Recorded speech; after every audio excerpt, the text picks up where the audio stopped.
Steelers Nation. Let's slow this down and really dig into what's happening here, because this offseason feels different. It's not loud chaos, it's calculated tension. There are two conversations unfolding at the same time. One is practical and grounded, the other is dramatic and emotional. And together, they tell us exactly where the Pittsburgh Steelers stand heading into a pivotal stretch. Part 1. The running back situation isn't just depth, it's identity. Everyone keeps talking about quarterback, and yes, that matters.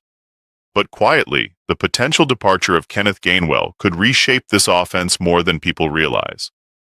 Gainwell wasn't just another name in the rotation. He stabilized the backfield. He gave the offense rhythm. In a season that had its share of inconsistency under center, he provided something reliable. When games tightened up, when weather turned ugly late in the year, when the offense needed to control tempo, he delivered.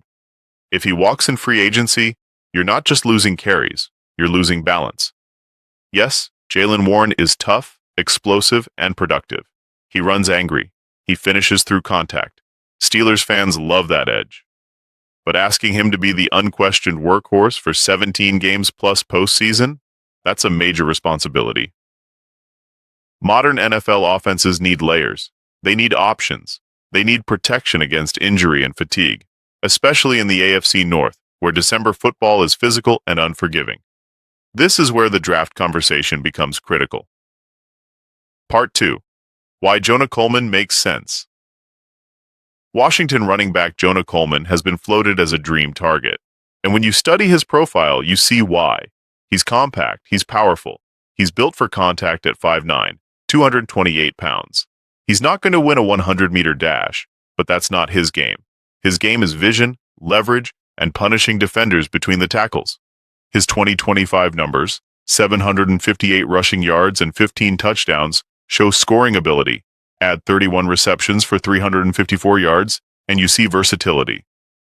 The year prior, he eclipsed 1,000 rushing yards. Over his Washington career, he averaged 5.5 yards per carry. That's efficiency, and Pittsburgh has always thrived when the run game dictates terms. When the offense can lean on the ground attack, it opens up everything else.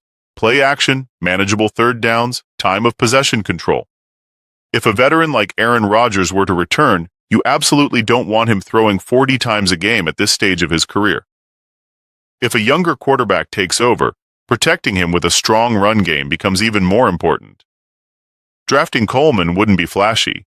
It wouldn't dominate sports talk shows, but it would be smart, and smart teams build for December, not just September.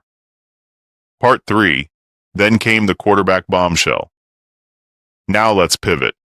Because while the front office might be thinking about depth and sustainability, former Steelers legend James Harrison decided to light a match. On the Debo and Joe podcast, Harrison essentially said, Joe Burrow should come to Pittsburgh. Yes, that Joe Burrow, franchise quarterback of the Cincinnati Bengals, face of a division rival, the same quarterback who's battled Pittsburgh year after year. Was it a report? No. Was it serious insider intel? No. Was it bold? Absolutely. Harrison framed it around Burrow's comments about wanting to rediscover joy in the game. He joked about making up for helping Myles Garrett chase sack records. It was classic Steelers edge, competitive, confident, unapologetic. But let's be real. The Bengals trading a franchise quarterback inside the AFC North, especially to the Pittsburgh Steelers, would be almost unimaginable. Division rivals don't do that, especially not with elite quarterbacks. So why does this matter? Because even unrealistic ideas reveal something about how a fan base feels. Part 4. What this really tells us. The Burrow chatter isn't about feasibility. It's about belief. It tells you people think this roster is close enough that an elite quarterback could elevate everything, close enough that the missing piece feels singular, close enough that fans and former players are willing to dream big. At the same time, the Coleman and Gainwell conversation tells you the organization is thinking structurally. They're asking, what happens if Gainwell leaves? How do we protect Warren? How do we avoid becoming one-dimensional? How do we control games in January? One conversation is emotional, the other is calculated. but both point to the same conclusion. Direction matters right now more than ever. Part 5. The urgency of 2026. The AFC North doesn't wait for anyone. Between Baltimore's physicality, Cleveland's defense, and Cincinnati's firepower, the margin for error is razor thin. If the Steelers reinforce the running game, clarify the quarterback plan, build depth instead of relying on hope, then 2026 could look very different. But drifting is not an option. You can't go into the season unsure at quarterback. You can't assume Warren alone can carry the backfield. You can't ignore structural depth while chasing headlines. Good franchises balance both. They dream, but they plan. Final take. The potential loss of Gainwell is about sustainability. The Coleman draft buzz is about preparation. The Burrow talk is about ambition. Put it all together, and this offseason feels like a crossroads. Are the Steelers reinforcing the foundation quietly? Are they hunting for that franchise-defining quarterback? Are they building steady or preparing to swing big? Maybe the answer is both. One thing is clear, this isn't random noise. This is shaping the identity of the next era of Steelers football.